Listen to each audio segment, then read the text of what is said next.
And welcome back to my channel, unless you're new here. And then just welcome.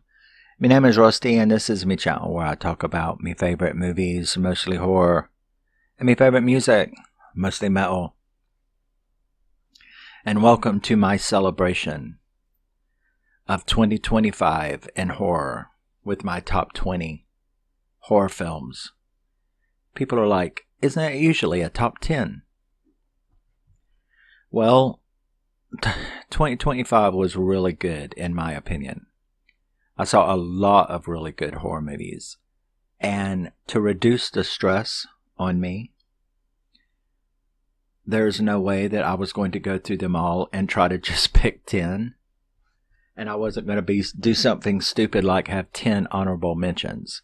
So instead, I looked at it like the top 20. And was able to manage to get things done that way.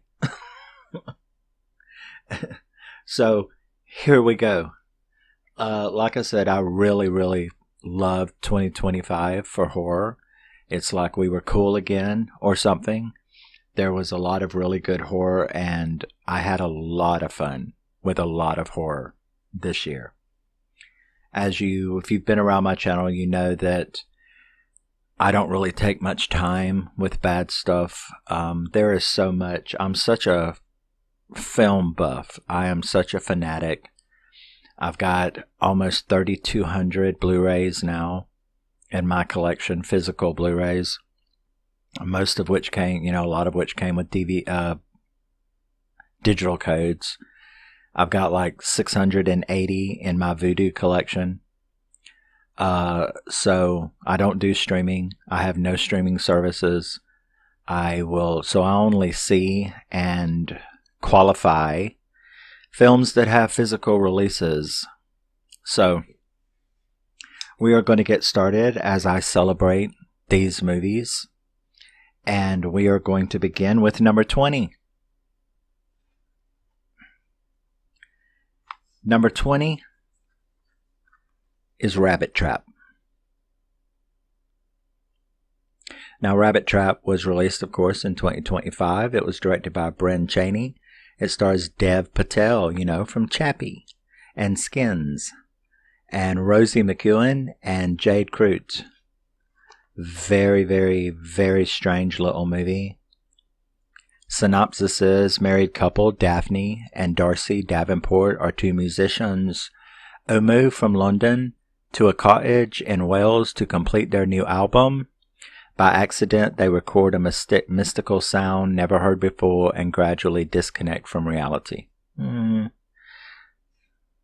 really. Kinda. He hears something, yes, in the woods. But he disturbs a fairy circle and actually awakens this entity. And they do disconnect from reality big time. But this is a very moody, hypnotic movie. It's a very slow burn. Probably a lot of people will be like, I don't get it. Of course you don't. It's folk horror and it was just an amazing movie. They did such an absolute great, Dev Patel did such a great job. It was a very weird ending. Very mystical, very moody. Well, it's folk horror, it's Welsh folk horror. And I had a very fun time with it. It didn't stop me from following along, even though there were a bunch of times during the movie and I'm like, I kind of know what's going on, but I also kind of don't know what's going on. But you know what? I'm okay with that because this is really fun. It's just, I can't stop watching it. And that was the whole point. So that was number 20. I have to make sure I keep all of these where they're supposed to go. My computer is not happy about me having 20 tabs, International Movie Database tabs open, it's not really happy about that.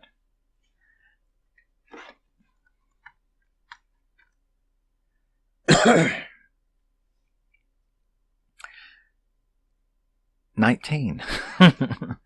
So we're up to number 19, and 19th place goes to The Conjuring 4 Last Rites. I'm not a huge supernatural fan. It's not one of my favorite subgenres, but I do like it. You know, I like Sinister, and I like what is that, Insidious and Annabelle and stuff like that. It's just not like my favorite subgenre, but this is really good. I think they did a really good bang up job putting some final touches on this franchise, and I had a good time with it, and so did a lot of people. It had a huge worldwide take. You know what I'm saying? But I had a great time with it. Directed by Michael Chavez, starring Patrick Wilson, Vera Farmiga, and Mia Tomlinson. And yeah, I think they did a really, really good job of this. I'll try to make this not as long as the last one. But I think they did a great job. A lot of cool action. I liked the story. I liked the way that they continued and decided to finally put an end to it. And I think they went out with a complete bang, and I had a really great time with it.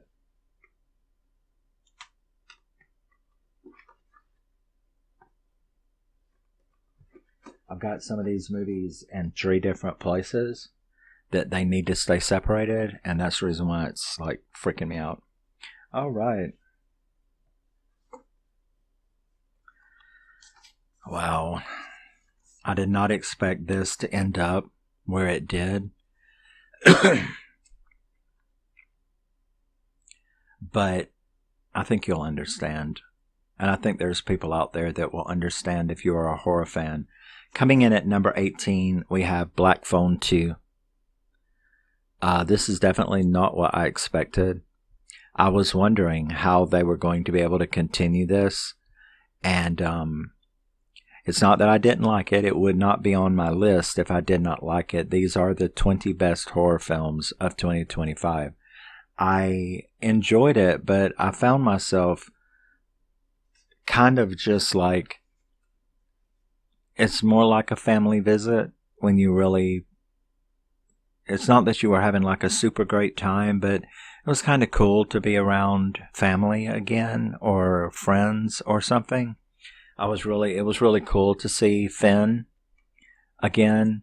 But to tell you the truth, if you just want a one-liner about this movie, it would probably have to be, yeah, it was fun and all, but I've seen Nightmare on Elm Street before.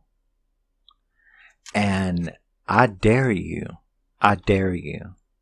to tell me that kitchen scene was not an exact fucking replica of the bedroom scene in Nightmare on Elm Street. Pick her up, slide her up the wall, spin her around in circle, throw her across the shit. Really? Please tell me.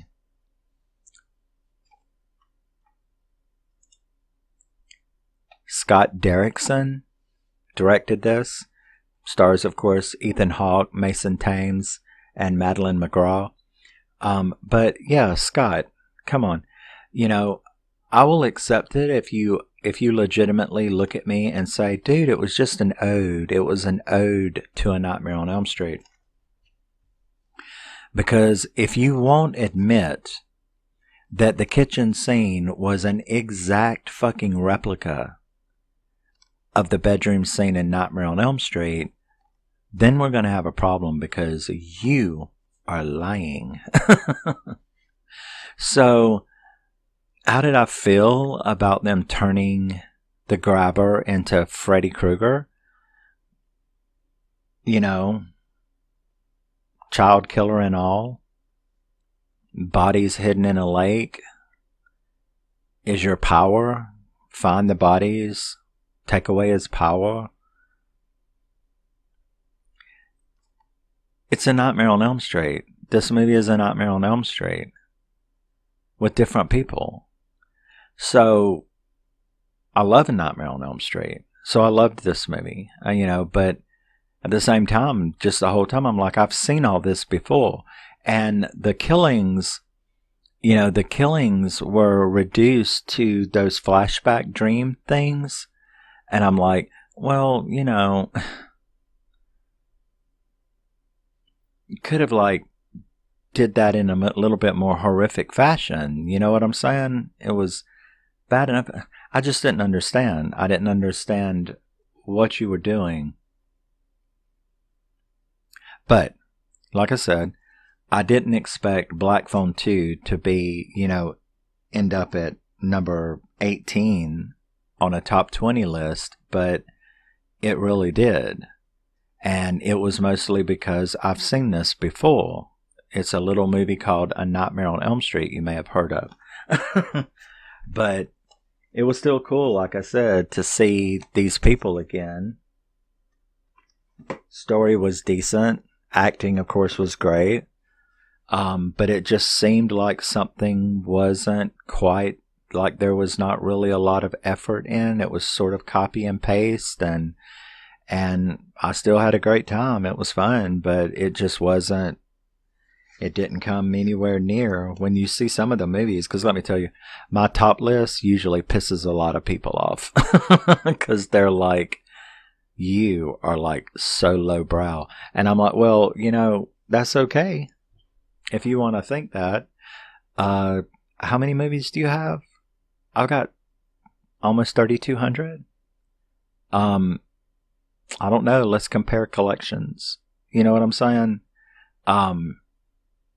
Maybe that's why my list is always so weird. It's because I go beyond 10 fucking major studio releases. That's just not my world. Okay. Number 17. Like I said, love the Black Phone 2, but it just seemed like something was missing. Probably because you completely copied Nightmare on Elm Street, right? Number 17, a very, very disturbing little film called Together. Now, I do want to give a special message to the director. But wow, what a disturbing. I mean, you can't take your eyes off this movie once you start watching it and the shit starts happening. You're just like, this is new. This is new and unique. And as the movie continues on, you start realizing this is a hell of a lot more disturbing than what you think it is. You know what I mean? It was directed by Scott Derrickson. It stars, that's Black Phone 2. It was directed by Michael Shanks, starring Dave Franco, Alison Brie, and Damon Harriman. And I do, like I said, I have a message for you, Michael Shanks, Mr. Shanks. And that is that, I really and truly hope that your therapy went well and that you are doing much better now. That's sincerely. If you, however, have not went into therapy, please do so at your earlier convenience, because I don't know exactly what codependent shit you've been through, but to take it to this extreme, you've got some issues that you need to resolve with a qualified therapist. And I'm very glad that you shared your issues with me, because this movie freaked me the fuck out. It's just not acceptable. I mean, talk about losing your identity and stuff. It's just like, oh, well, you'll be a better person, You'll be a whole, complete person. I'm like, go back to the cult that you came from, because you're fucked up, But, yeah. Together, number 17, absolutely adored this movie. It is just but it's very uncomfortable. Okay. Okay, where's that movie?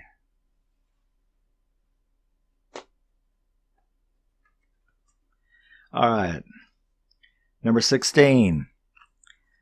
This is going to upset some people. At number 16, coming in at number 16, we have Brute, 1976. What fun. Okay? What fun this was. This was just so much fun. It is a Texas Chainsaw knockoff. But it has so many things that give it its own unique identity. You know, that fucking weirdo guy that runs things, that runs that family is just fucked up. That when he was wearing her torso because she had such nice boobs, that's just that was fucked up. There were so many times during this movie that you would just say, that was fucked up. Like, what? And I'll tell you another thing. The glory and the hole. The glory hole. I have never... Most people know what that is. I have never even entertained doing anything like that because I'm telling you what, I ain't sticking nothing that belongs to me into a hole when I don't know what's on the other side. It's just, it's just not something that appeals to me. If, however, you think that that is interesting or of interest to you or sexy or whatever, I suggest you watch this movie because I guarantee you that it'll never cross your mind again. And when it does cross your mind again, it will be to make you go screaming into the bathroom to take a warm shower to chill the fuck out. Because when that scene went down, I was just like, I didn't even know I can't believe that they actually filmed that.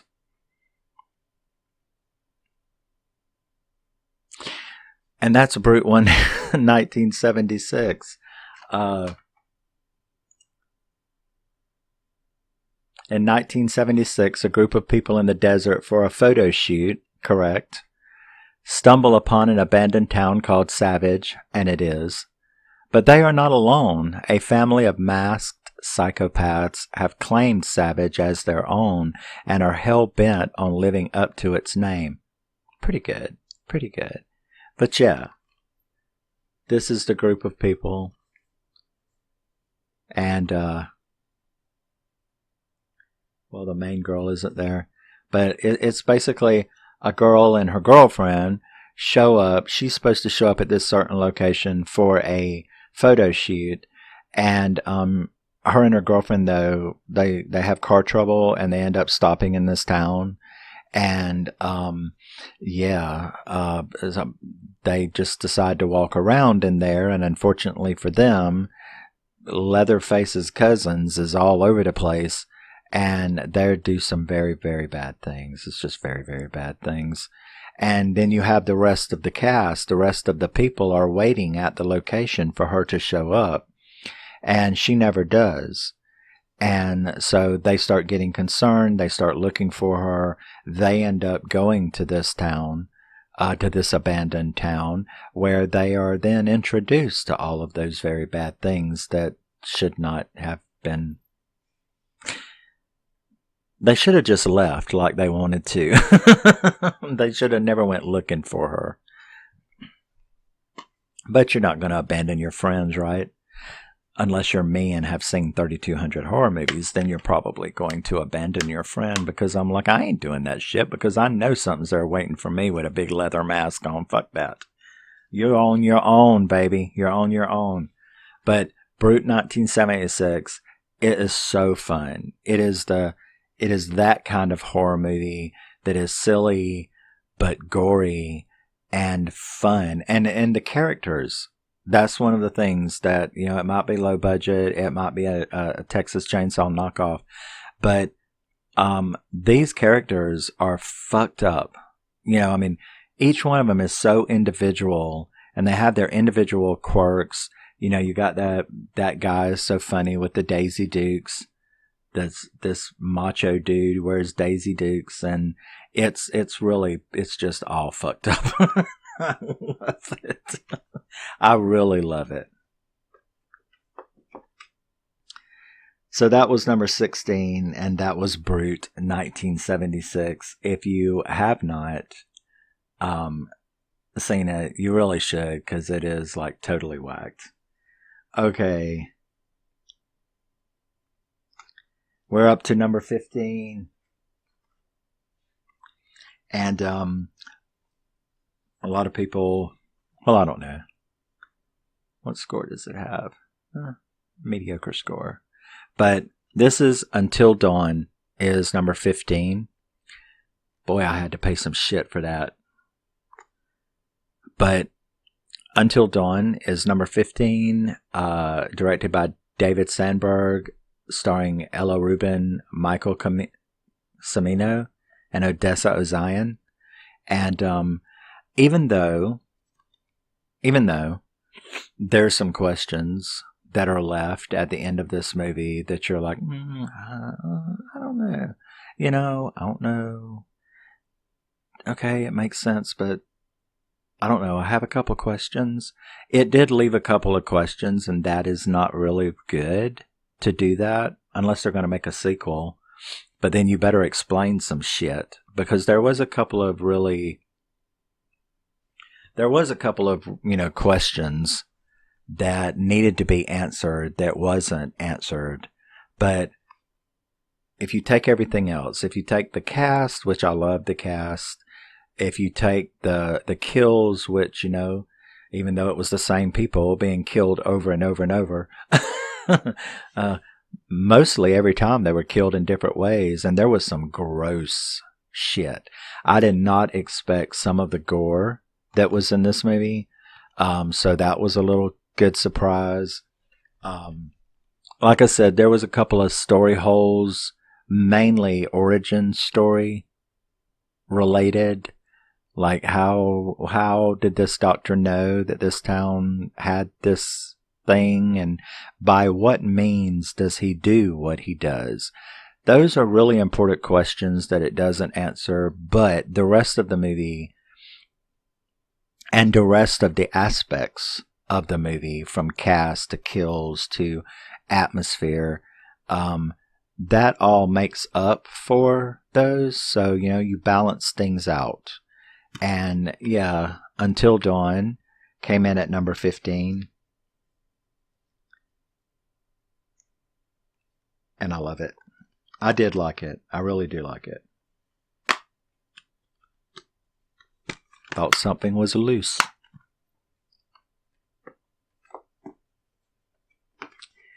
Okay.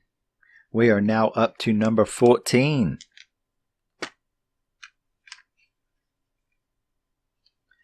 And we are going to take a ride with Tucker in Tucker's Experience. And that is Dangerous Animals. Dangerous Animals, 2 of the shark movies that are on my list this year. Glad to see some.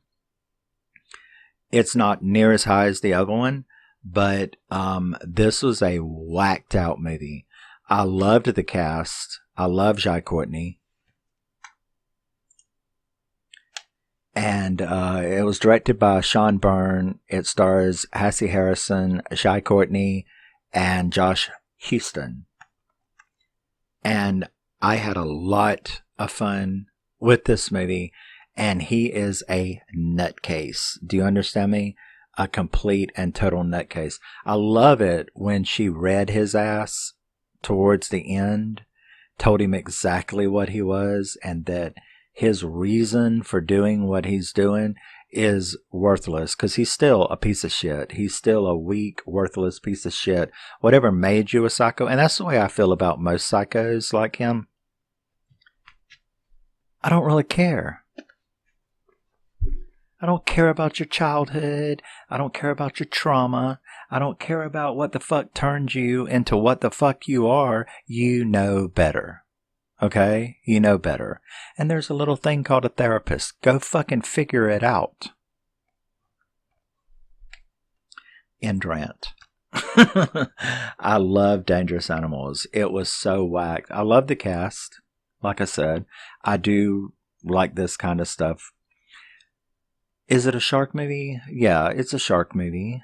Some of the major shit involves a shark, but it's not a traditional shark movie. And the sharks don't have as big a role in it as most shark movies, but enough to count, especially at the end. But I'm very, very glad to have this movie. I'm very, very glad for some decent shark-related movies to come along. And yeah, Dangerous Animals. I've always loved him since Jack Reacher. He is the badass weirdo, not the one that they think is the shooter, but the psycho dude. You know, the dark-headed dude that him and Tom Cruise end up in the major battle at the end. That's him, Jai Courtney. And he was in one of the Die Hard movies. He's also in this military movie that I like a lot. I'd have to look at his thing, but I've got it wherever it is. But Dangerous Animals, fantastic movie, great cast, really kept me on the edge of my seat. Nice gore, and a really, really ugly premise, you know, to be, I mean, what was this dude's damage? I was like, what is your damage, man? Lowering somebody in there to be eaten. And that scene at the beginning, you know, I saw him taking that knife out of his thing, you know, in the at the beginning of the movie when the first couple, the boy and the girl, well, they weren't a couple, but when he did that thing where he just, you know, and jabbed him, that fucked me up. You know, I was like, what a waste. What a waste. Just jealous because he was fucking, never mind. But great movie. Absolutely great movie. Let me know what you think about it.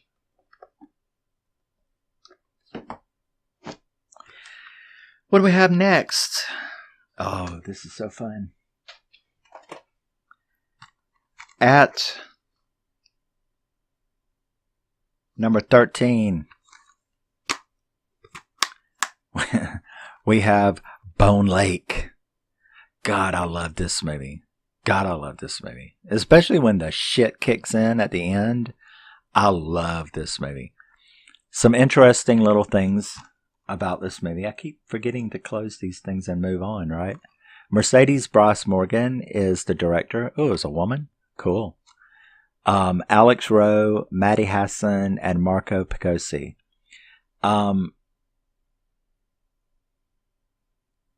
Two interesting things to begin with. I don't think that I have ever seen a movie completely fill its horror movie nudity quota in the first 3 minutes. If you've seen this movie, you know what I'm talking about. So not only have I never seen that I can think of, I'm sure there is, but I don't think I've, you know, filling your nudity your horror movie nudity quota in the first 3 minutes of a movie has got to be a record. The other record that it holds related to that is that I don't think that I have ever put on a movie and then had to go looking for the remote that quick. It's like I remember when I stuck the movie in, and the credits rolled, and then it came, or the opening credits rolled, and then the movie started. I was like, oh wait, what? Ho- ho- Hold up. I immediately went looking. I'm such a perv. I immediately went looking for the remote. I'm like, where'd the remote go? And it's immediately like backspace, back.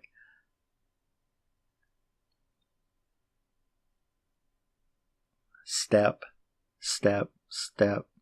Ooh, very nice. Shit. Rewind. Pause. Oh, good one.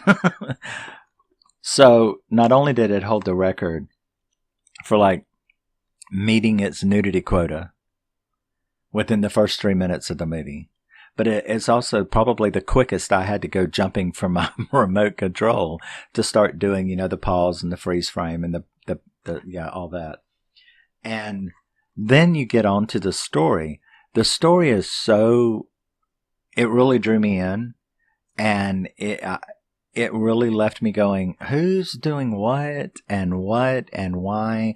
Then they find those rooms, and I think this was just a fucking fantastically well put together movie.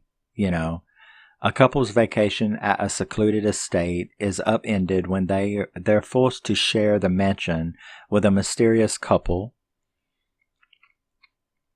A dream getaway spirals into a nightmarish maze of sex lies and manipulation, triggering a battle for survival. Like, they have it listed as dark comedy, erotic thriller. Oh, not really. I mean, a little bit. I would agree with those two, but not much.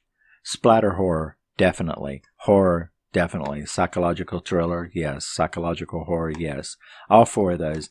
The dark comedy and erotic thriller is just a little bit. I don't really see that as major tags for this movie. But that is just absolutely great. And let me tell you, when it all does start coming together and you start like figuring it out, what's going on, and then the shit really kicks in, the final act, the final third of the movie, the chase, the reveal, and it's just amazing. So Bone Lake definitely deserves its position in the top 20 of horror for 2025. It's an absolutely fantastic movie. I'm very, very glad to have it in the collection. And that brings us to number 12. Number 12. Directed by Francis Lawrence, written by J.T. Molnar and Stephen King, stars Cooper Hoffman, David Johnson, and Garrett Waring. And that is Stephen King's The Long Walk. Now, I will say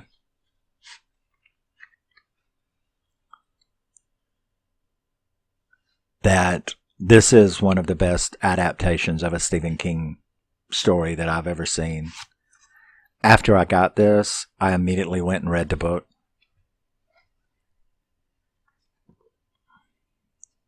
There's people outside.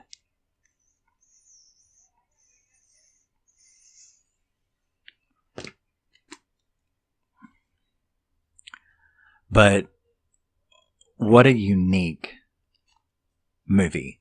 I don't think I've ever seen a movie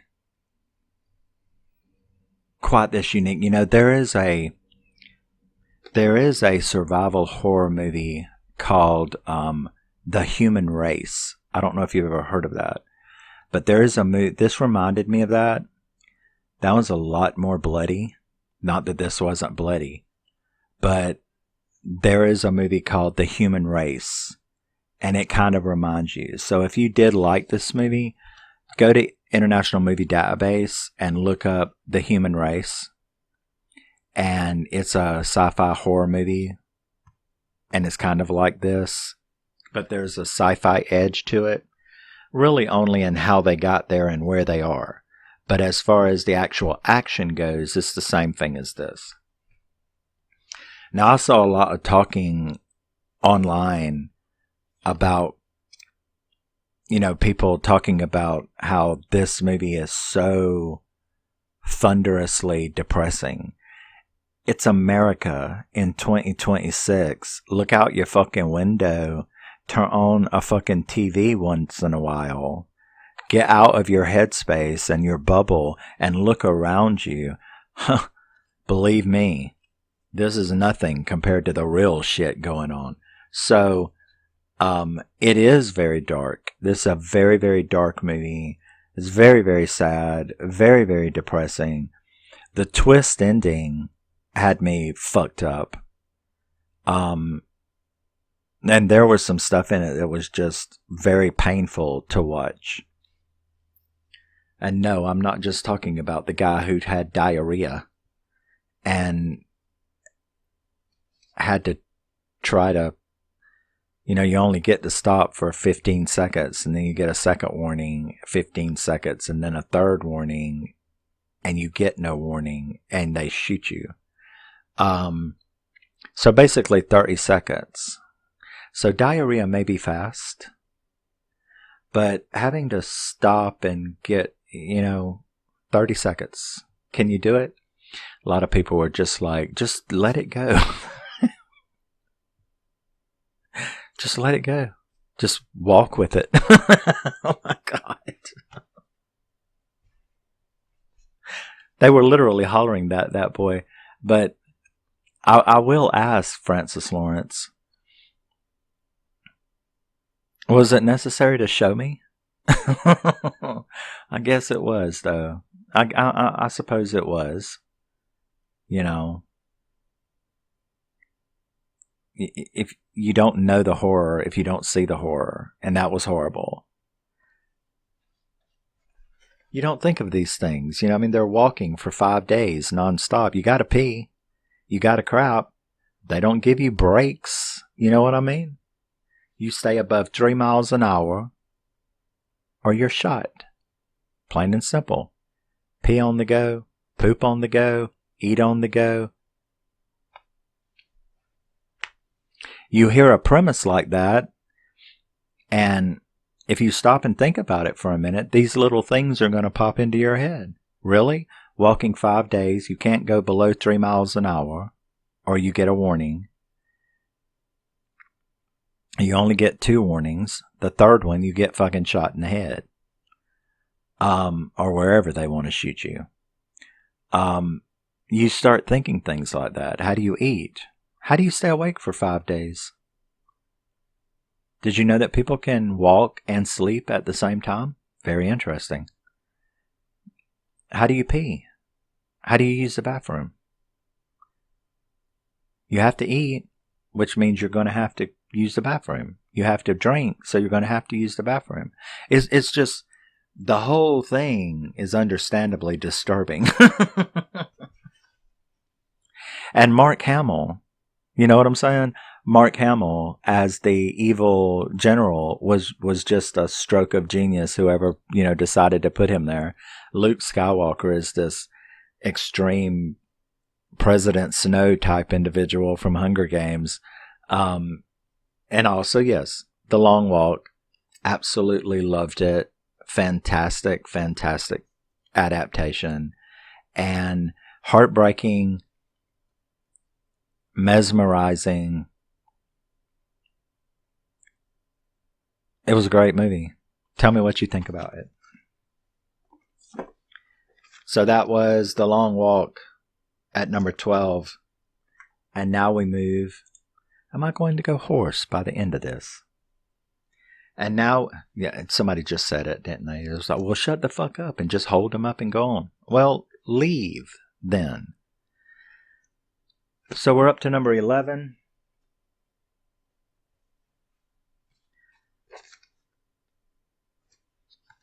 And we have Osgood Perkins.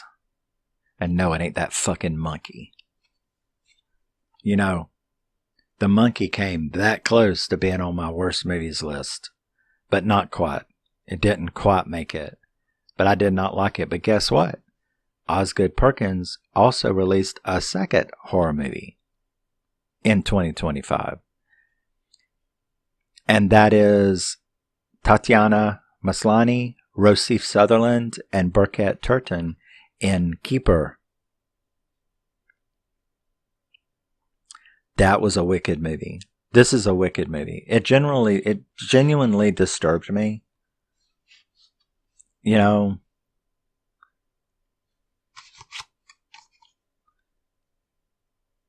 this didn't even come with a digital code either. What fucking cheap ass motherfuckers. Was it Neon or something? Anyway. This was an absolutely great movie. I did not like his other horror movie, The Monkey Man. No, that was Dev Patel. The Monkey. Just The Monkey. I didn't like that movie. I didn't hate it enough to like go on a list or anything, but it certainly wasn't very good. This is labeled as body horror, folk horror, monster horror, psychological horror, supernatural horror. A little bit of all of it, yeah. They're decent tags. A romantic anniversary trip to a secluded cabin turns sinister when a dark presence reveals itself, forcing a couple to confront the property's haunting past. That's actually not very accurate at all. That is literally not a very accurate thing. These two have been dating, but not a super long time. They do go to his cabin. You know, it's not just a secluded cabin. It's his cabin on his family's estate. And his cousin lives right next door in a big mansion cabin of his own. So it's not like that. A dark presence reveals itself, forcing a couple to confront the property's haunting past. No. Incorrect.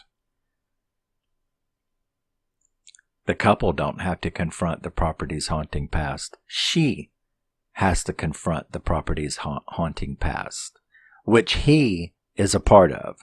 So, International Movie Buzz that's just not a good summary. So I just gave you the real one. And this is Keeper. The twist at the end and when the creatures reveal themselves is extremely fucked up. They're scary. They were very disturbingly scary. The whole movie is just cool. And that's why it landed at number 11 on my top 20 of 2025. Moving on,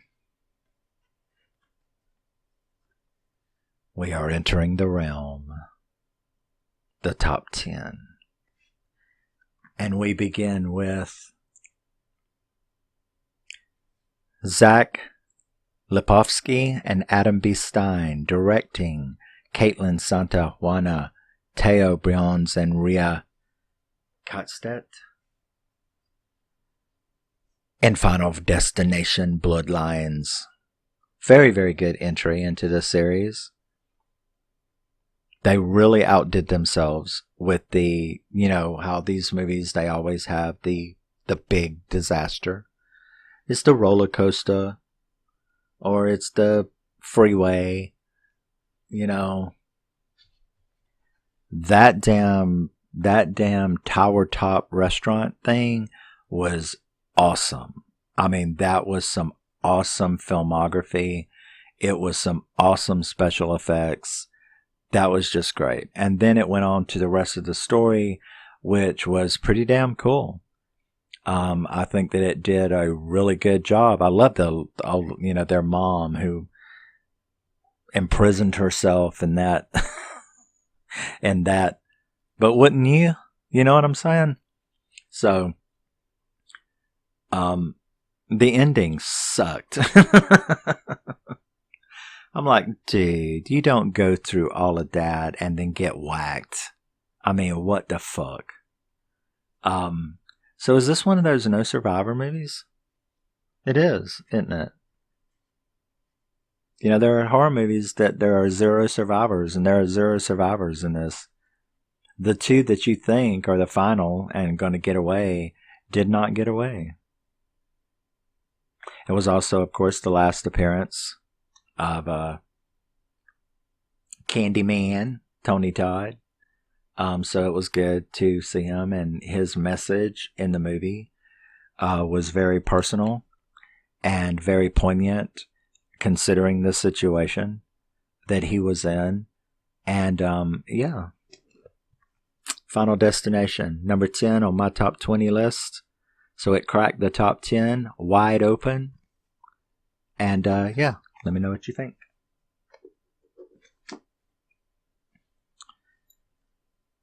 Number 9.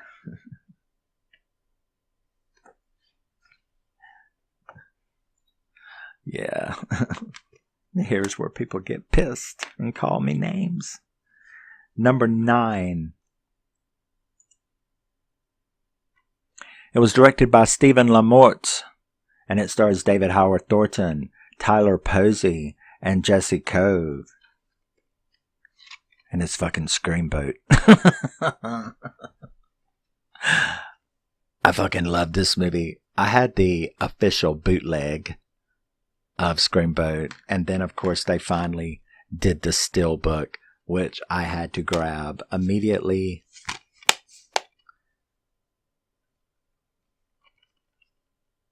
Screamboat is just fucking fun. It was like Winnie the Pooh to me.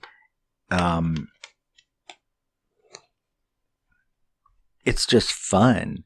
The characters are so fun, and I think that a lot of people, they just don't really understand, you know, that you're supposed to leave or be through with the horror movie, and you're supposed to like feel satisfied and laugh and fun and scream and oh my god and eye roll and run into these crazy characters, and for some reason, unless it's like just serious screaming and shit or weirdness like Together, or just serious never ending, why? Friday the 13th wasn't like that. Friday the 13th had the exact kind of stuff that Screamboat does.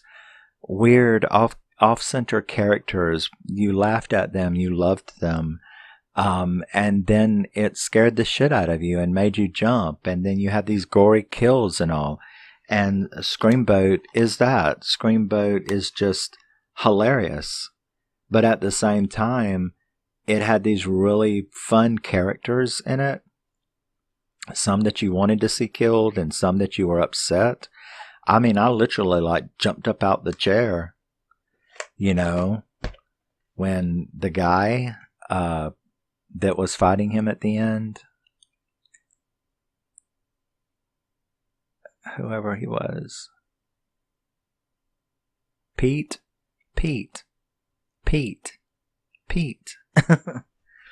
When you thought that Pete was dead, or when I thought that Pete was dead at the end, I was like really upset.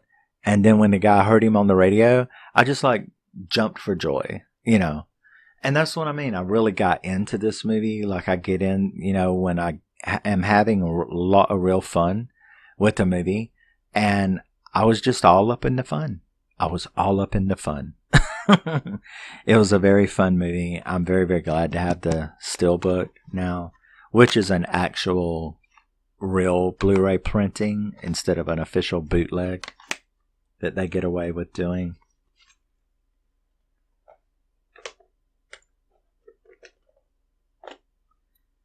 So yeah, everything about this movie was funny, and yet everything about this movie was cool. I loved the kills. I loved the interaction.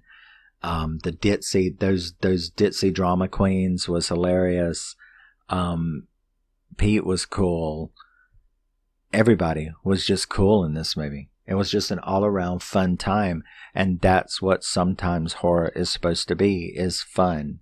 And what makes you have fun? Screaming, laughing, eye-rolling, everything. It's just a mood, and this movie put me in a very, very good mood. And that brings us to number 8. Number 8, the 8th best horror movie of 2025 is 28 Days Later, or 28 Years Later. I did have issues with this movie. Then again, people have issues with all movies. You know, I have issues with all movies here and there, little ones. This movie was just so overwhelming, I think. You know, just the characters, the way the zombies like split off into these different things. That bat that was hanging down between the alpha's legs, I don't know what that fuck was all about. So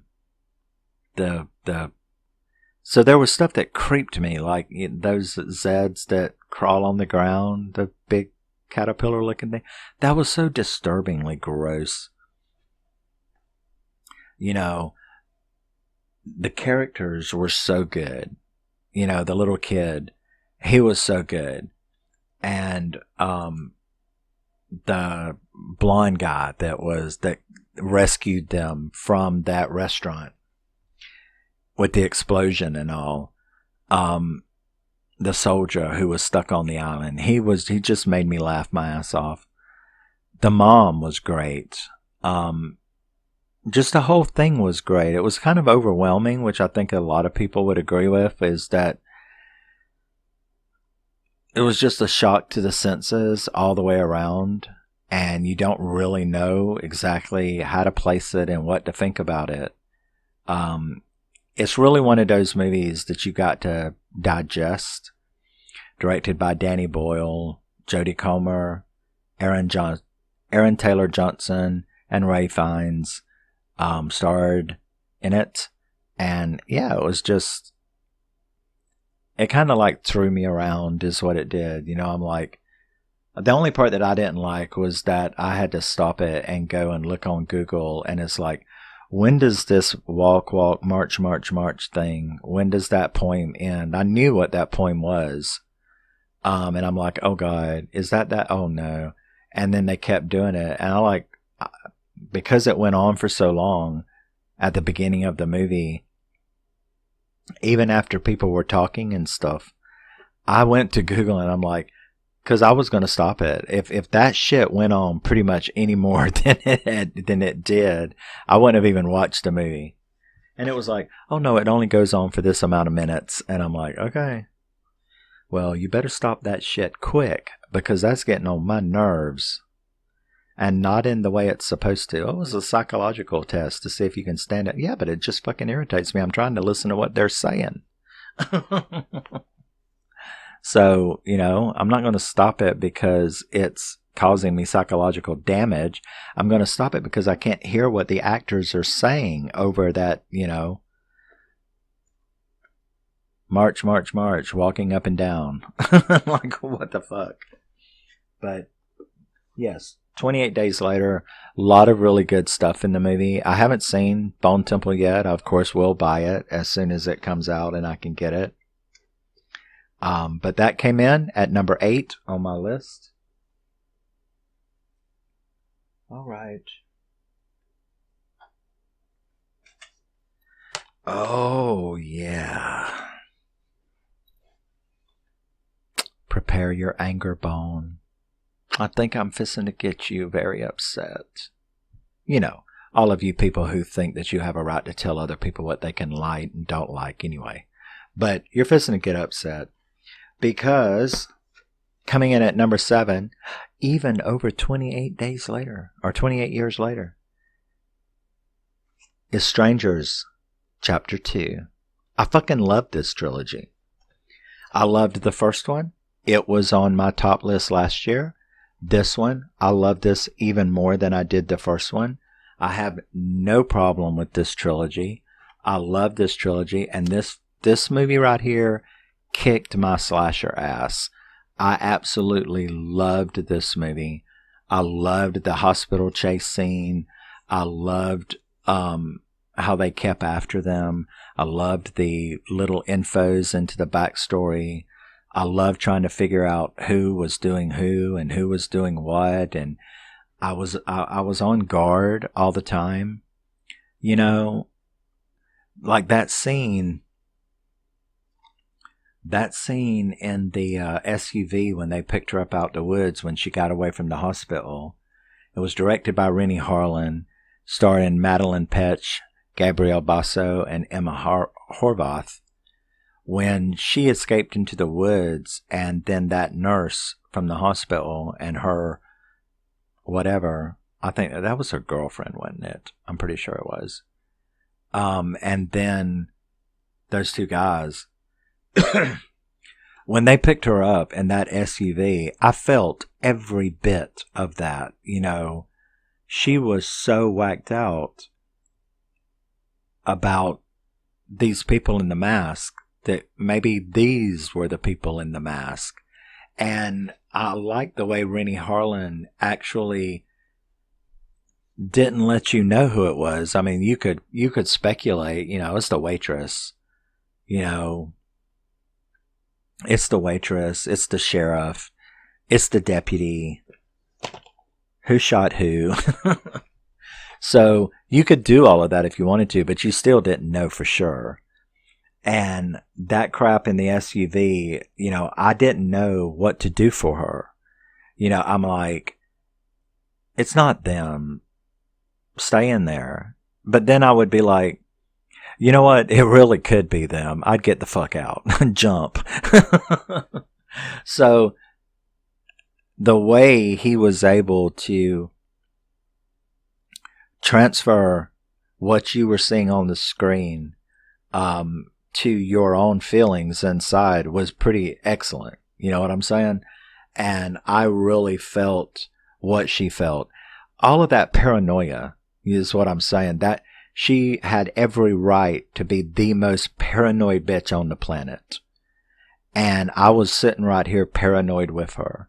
You know, even when she woke up and they had stitched her up, you know, I was like, still, it's one of them. In other words, I didn't believe that a person wasn't one of the strangers until they were dead. When they were finally dead, you know, like when she came out and those two girls had been killed in the chairs and they were sitting there all cut up, you know, I was like, well, it wasn't them. I wasn't sure until that, but yeah, it's not them. And then I was like, where's that cute boy? The one that was with them. You know, and then he's got a bag over his head laid outside all cut up. And I'm like, well, shit, it ain't him. You know, it's not him. But I didn't know it wasn't any of them until they're dead. And that was what was so cool about this movie. But the reason this trilogy never bothered me that much is because I don't really care about stuff like that. You know, this thing that people have where they're like, I demand you don't do this, I demand you don't do that. I'm like, fuck you. They can do whatever the fuck they want to. And who knows where this is going. You know what I'm saying? All I know is I don't prejudge, and I am the absolute last person you will ever find on this planet that follows the mob. I don't care what's in fashion. I don't care what's not in fashion. Otherwise, I wouldn't still look like a 2006 skate punk. I am what I am. It's what I am. I still have clothes that I wore in high school in my closet. I just am me. I don't change. This is the same hairstyle I had in high school. I found myself early. But I don't follow anybody. I don't care what they think. I'm not embarrassed to do my list. This is my list. This is my thrill, my joy in horror in 2025. I don't give a fuck if you don't like the Strangers trilogy and whatever your weird little, oh, they shouldn't have used the name or it was not, I don't care. I really don't care. Why don't you just look at these things as movies and say whether you like it or not? Oh, I hated it because they used the Stranger's name. Well, then you don't care about movies. You care about you care about the name of a film. Wrong Turn was originally called The Foundation, and that's what they should have called it. So I understand where you're coming from. That new Wrong Turn movie, that should not have been called Wrong Turn. It was not a Wrong Turn film. It was The Foundation. And interestingly enough, I've got the Blu-ray over there. And do you know that inside it doesn't even say Wrong Turn, it says The Foundation? So, I can understand people's little quirks and twitches and triggers, but the simple fact is, I fucking love the Strangers trilogy. It is perfect little popcorn slasher movie. And the second one really, really, really kicked ass. I was so glad when she finally killed that bitch. Then it turned out to be, who it was turned out to be. I'm very, very, I hope we get to find out, who the other two are. So I am very excited for number 3. Either it should be coming out on physical soon, I hope, and I will be able to get it. And yeah, sorry, but Strangers Chapter 2 is number 7 on my list. I hate it for you. Now we're up to number 6.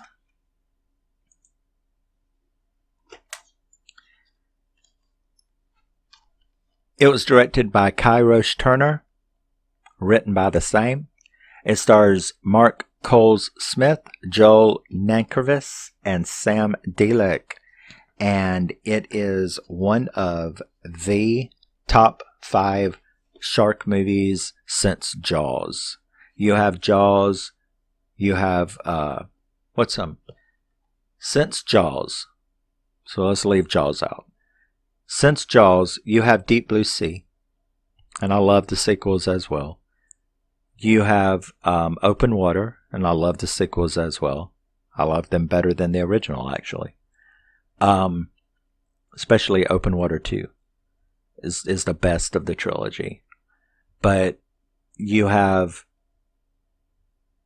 48 Meters Down was really good.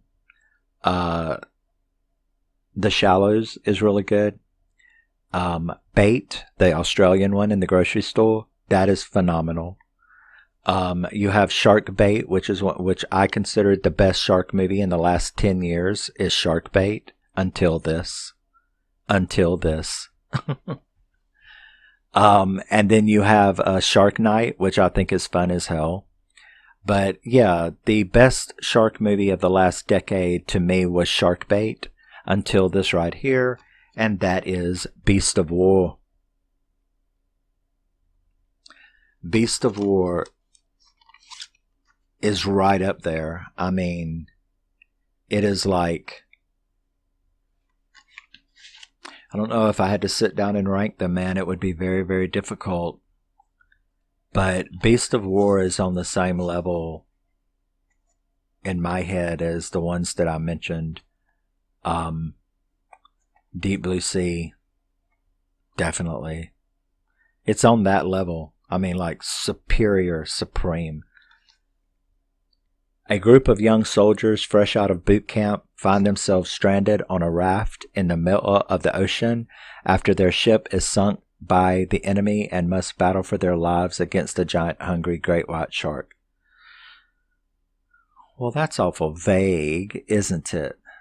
It's 1942, and these are Australian soldiers who... Why did it why did it not say anything about, there was no specifics at all. A group of young soldiers fresh out of boot camp. Yeah, a group of young Australian soldiers in 1942 are fresh out of boot camp, find themselves stranded on a raft in the middle of the ocean after their ship is sunk by the enemy. Their ship is sunk by Japanese fighters. This is World War II. They are sunk by Japanese fighters, and they blow that ship all to hell. And they're not on a raft. They're on a makeshift bunch of shit that they pulled together, a big piece of sideboard, and they put some supplies on it. I don't think you would really call that a raft. And they must battle for their lives against a great hungry white shark. Well, that's the only thing that's accurate right there without, or, I can be a real bitch sometimes, can I? This is, like I said, one of the greatest shark movies since Jaws. This movie scared the shit out of me. The gore, I did not expect the gore that was in this movie. Do you remember Quinn? The scene in Jaws where Quinn and Brody and him and the guy, Richard Dreyfuss. What's his fucking name? Oh, who cares? I'm hungry and tired. They are sitting. Remember, they're sitting in the boat and they're telling their war stories, and their testosterone is making them show each other their scars and who's got the biggest one. Do you remember when Quinn is telling the story of the Indianapolis, and he tells them that story of the Indianapolis and all of those hundreds and hundreds of soldiers who were eaten by sharks. And he illustrates a particular scene while telling this story. He illustrates a particular moment, a particular scene about a friend of his or one of his mates. That scene is directly reproduced in this movie. And I can assure you that seeing it for real was a lot worse than hearing Quinn tell the story about it. Hearing Quinn tell the story about it was gross enough because you imagined it. Seeing it for real in this movie, that freaked me out. That freaked me out. That made me go, okay, that's disturbing. That was, oh my God, that was gross. Jesus. And you do that a lot in this movie. It's very bloody. It's very gory. And interestingly enough, the guys are so cool. All of the guys are cool. Well, there's one that you hate, but you're supposed to hate him. The guys are really, really cool. You really, really get to like them. Some absolutely horrible shit happens to some of them. The ones that survive. How many survive? I'm not going to tell you. You need to watch it. But the way that they survive is amazing. Just the whole movie keeps you on the edge of your seat. The shark. Oh, this is like Jaws. This is an all practical movie. Like Jaws, they made a shark. And it looks good. And it is scary as fuck. And so it's an actual practical shark. There's no CGI in this movie. And the shark looks really good. As a matter of fact, it looks a hell of a lot like that.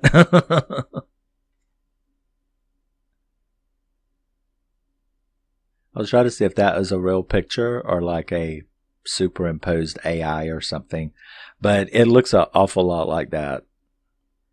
And it is a really, really good shark. I can't say enough good things about it. I am so happy for yet another really good shark movie to go into the shark section, the shark collection, along with The Shallows and Deep Blue Sea and Bait and Shark Bait and Shark Night. And just, I love shark movies.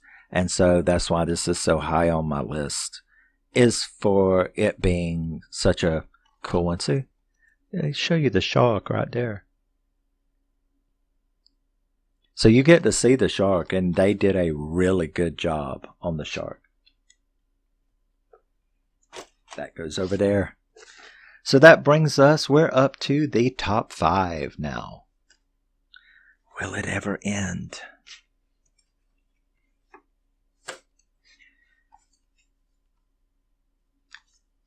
So, number 5, the 5th best.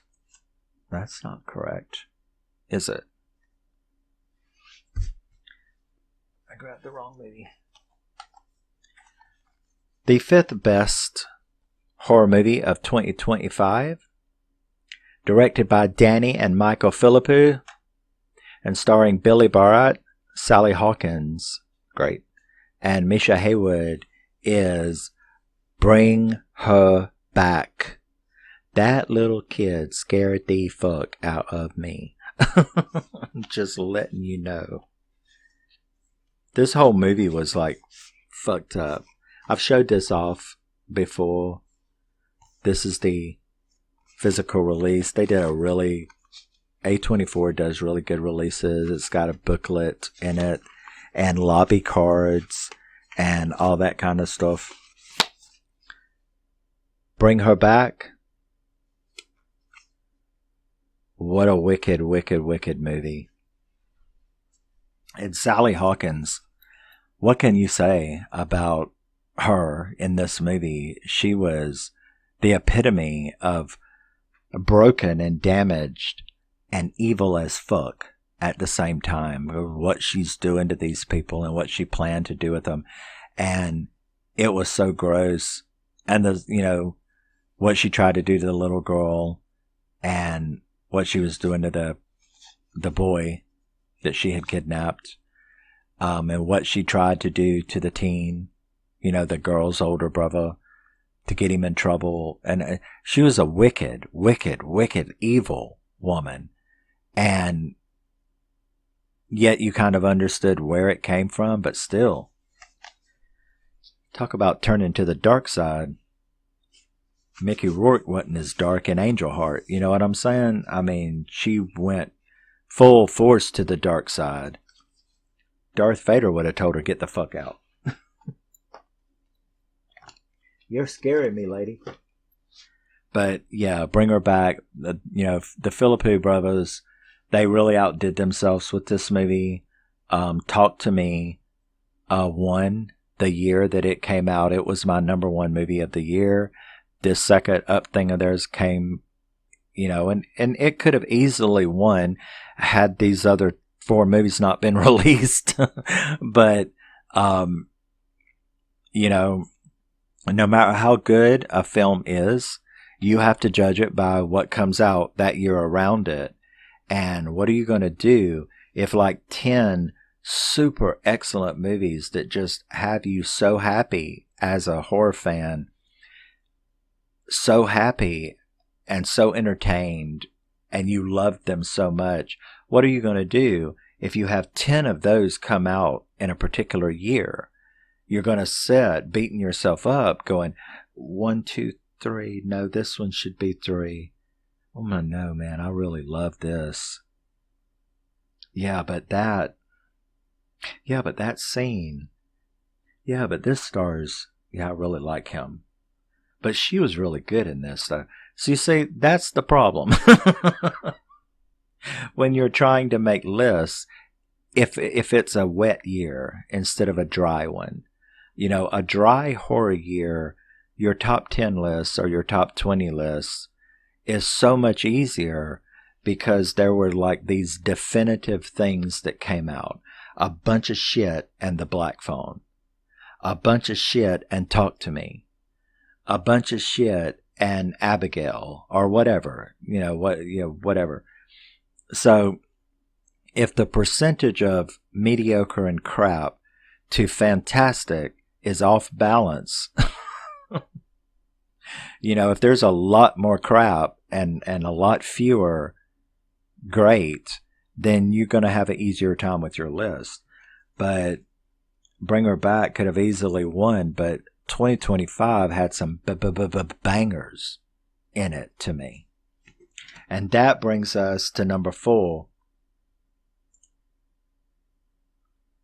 And for its various reasons, various cast members, various storylines, and whatever, we have Eli Craig, starring Katie Douglas, Aaron Abrams, and Carson McCormick in Clown in a Cornfield. Great, great, great characters. Fantastic twist at the end. Actually, several twists at the end. Great kills, great storyline, great statements. Love the cast. I always like it when they have somebody to hate, and I hated that bitch. The girl, the star of this movie. I hated her. I really liked her, the little circle of friends. I liked them, but she was like really easy to hate, and I had a lot of fun hating her. It's weird. This movie reminded me of Thanksgiving for some reason. I think it was just the mood, the tone of this movie reminded me of that horror movie Thanksgiving, Eli Roth's Thanksgiving. But I absolutely loved this movie. I loved the twists. I loved the characters.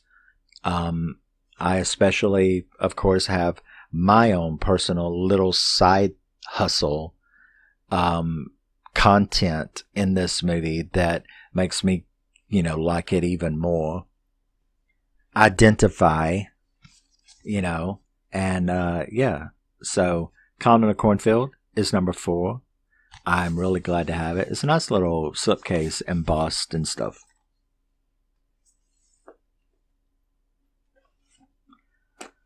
Okay, we are up to number 3. Zach Cregger. It stars Julia Garner, Josh Brolin, and Aldine Einrich. What is it? You tell me.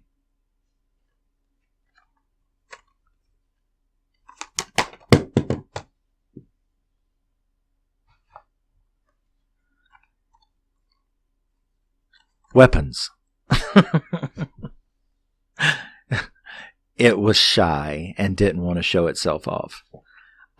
Weapons. Now, Weapons, it had a distinction this year, and that was it caused me to have a panic attack. And it's been a while since a movie caused me to have a legitimate panic attack. Like, oh wow, I feel that. You know what? I think I'm about to freak. I think I'm actually on the verge of having a legit panic attack. Okay, so let me start doing those things that are required to control and bring down a panic attack. And Weapons caused me to have a panic attack. And I'm like, wow. That's not happened in a while. Interesting. Of course, it's not the kind of panic attack where you go screaming down the road and have to go to the hospital. It's just one of those that you have to like do some deep breathing and chill the fuck out. Let me tell you. And it did that, and that's when those kids got after her at the end. It was just way too frantic. It was just too much. It was just too much for me. That shit went overboard in the third act. But fantastic story. Totally weird mystery, and the way that it all came together was just beyond the veil. You know what I'm saying? I loved the characters. I liked Josh Brolin's character. I liked her character. I liked the way that it jumped around and yet all came together in the end. It was just a fantastic story. Zach Cregger just did an absolutely fantastic job with that. And that brings us to the second best horror movie of 2025. It's been a long time getting here, hasn't it, folks? Directed by Ryan Coogler, written by Ryan Coogler, starring Michael B. Jordan, Jack O'Connell. that skank from Eden Lake. I will always just like, he is Eden Lake to me. But he's also, you know, my favorite British show is called Skins. And I was like a freak for Skins, and I remembered him from that. But yeah, Eden Lake. But Michael B. Jordan, Jack O'Connell, Haley Steinfeld in Sinners. Really, really good vampire movie. Excellent cast. Excellent thing. The Rocky Road to Dublin, that just killed me because that's one of my favorite Irish folk songs. And up until then, you know, I was just like, I've got like my favorite version of that song, and then he just killed it. But everything about this was absolutely fantastic. Even me brother loved this movie and was like, you know, I was very surprised at how good this movie was. And because he's not a big horror fan. He likes horror, but he doesn't think that they make good horror anymore.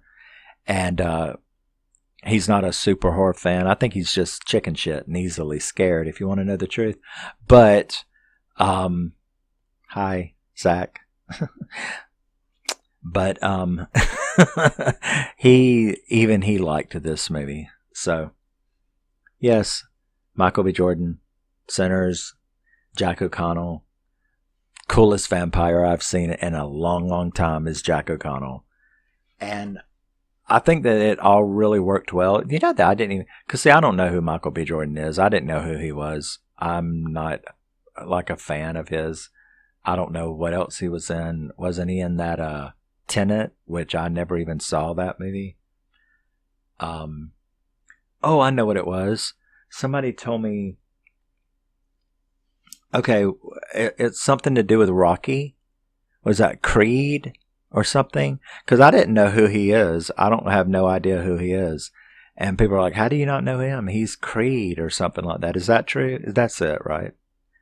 I don't want to have to open it to see, but I was just trying to think of who he was, that I was supposed to know who he was, but I didn't.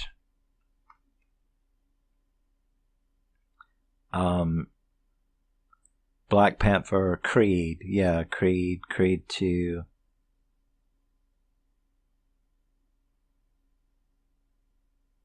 You say, because I don't know any of that other shit. So I don't know who he is. I didn't know who he was. And I was fascinated when I heard it was coming out. I was fascinated because of Jack O'Connell. That's who drew me to the movie. But he's a really cool actor, this Michael B. Jordan, and that was an excellent movie. Dance with the Devil. Yeah, he did. I love the ending of this movie too, you know, when they walked in 50 years later or whatever it was, they walked in. I wish there was some way to make a sequel to it. I don't know, could they concentrate on them or something? But I don't know, you can't bring Jack back. If you could find some way to bring Jack back, that would be cool. But I don't know. Sinners is number 2. Second best horror film of 2025. And that brings us to The Crown, which I'm sure no one will agree with but me. But when it comes to horror, a lot of things go into my decisions, you know. It has to interest me. If it happens to touch on one of my favorite genres, you get a bunch of check marks. If it has things that maybe personally connect with me, could be actors, could be culture groups, it could be something like Jack O'Connell being Irish like me, and me knowing him from the past and having a thing for him when I was a teen. You see what I'm saying? There's lots of things that go into where you place things and what affects you in a movie.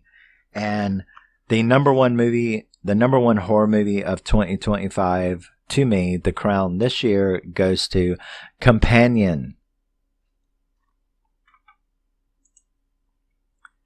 Directed by Drew Hancock, Sophie Thatcher, Jack Quaid, and Lucas Gage. And we have Companion. Now, why did Companion? Companion came out. I saw it. It was the best that I had seen up to that point. I waited month after month for something to beat it. Nothing ever beat it. Nothing ever surpassed the thrill that I got, and satisfaction that I got that you judge in your head. Nothing ever beat it. I kept waiting to see if something was going to beat it. And I'm like, well, there's this movie I got to get, and there's this movie I got to buy, and who knows, maybe it will be the one. And just by the time it was all over, and I had gotten everything that had come out in 2025 that was available, physical release, that I wanted to see, nothing had beat it. That makes it the winner of the crown for 2025. Why do I love it so much? Because I am an absolute freak for AI horror, like Megan Fox and Subservience, the British TV series called Humans, Georgina Campbell and Tim. I just love AI robot, not necessarily AI, but Android. And so this movie really touched on that and really hit one of my favorite subgenres, and that is AI horror, robot horror. Then you had the cast, you had the setup, you had that evil boyfriend of hers. It was so interesting the way the androids turned out to be the good guys instead of the other way around. Because usually android horror involves, killer robots and stuff and evil things like that. Like how Megan Fox went evil in Subservience, which was fantastic movie. And it's interesting that in this movie, the androids are the victims. Lucas Gage and Sophie Thatcher, they are the victims in this movie. They are better than the humans in this movie. There is a couple scenes where you just want to cry about it. And at the same time, it is bloody and gory. And it's just the whole thing is just a fantastic experience. Because that's what movies are to me. It's an experience. Sit down and watch it. And go through all of the story, the characters, the cast, what happens to them, and all these little check marks in your brain are going off. Cast, crew, special effects, kills. Do you have a crush on anybody? Is the ingredients there that gives you a thrill? Did you get any jump scares? Did you have any stress or anxiety? So all these things go on, and you end up judging a movie that way about what it did for you and how it did for you. And for 2025, Companion was just it. So there's the winner, folks. Sophie Thatcher, Lucas Gage, the two androids in this movie, are the crown winners of 2025 as the best horror movie. To me, of course, in 2025, crown goes to Companion, and that does it.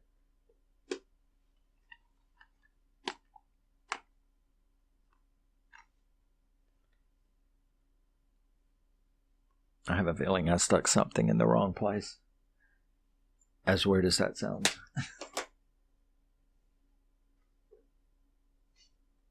But I'll figure that out.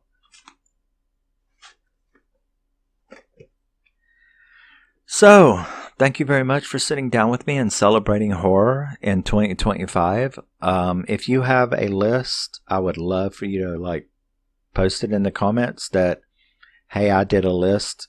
Come and look at my faves. Come and look at my hates. And I really enjoy looking at other people's top lists and top worst lists and top best lists. So, interestingly enough, do that and let me know how much you hated mine and how lowbrow I am in my choices. You're not going to hurt my feelings. And I will see you in the next thing I do. Love you, miss you, bye-bye. Always remember and never forget, you are a very, very, very special person. No matter what anybody ever says to you, you are the shit. And I will see you later. Hopefully 2026 will be as good a year for horror as this one was. We can hope. Rock on. Bye-bye.